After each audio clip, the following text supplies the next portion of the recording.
ដៅល្អណាបងប្អូននេះមើលស្ដៅនេះស្ដៅដល់ហើយរដូវខែស្ដៅដល់ហើយបងណាចេះញ៉ាំស្ដៅខ្លះនេះច្រើនណាច្រើនណាបងអើយច្រើនមកប៉ុណ្ណឹងសោះតោះច្រើនបងណាចេះញ៉ាំខ្លះប្រាប់បានណាប្រាប់បាន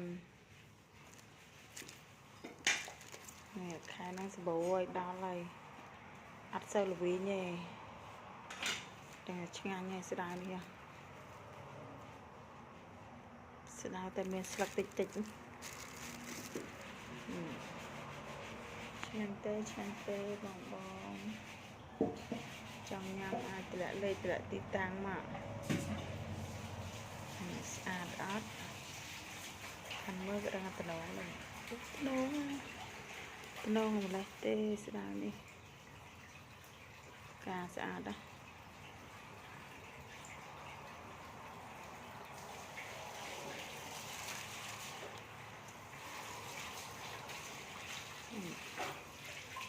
ញ៉ាំឆ្ងាញ់ណា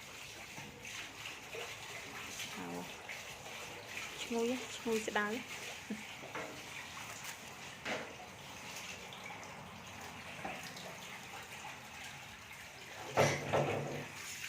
ចង់ញ៉ាំធ្លាក់លេខធ្លាក់ទីតាំងមកចៃល្អជឿល្វក់មក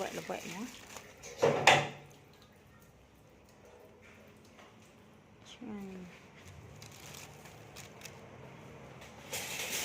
តែអស់តើឥឡូវនឹងស្ដៅនឹង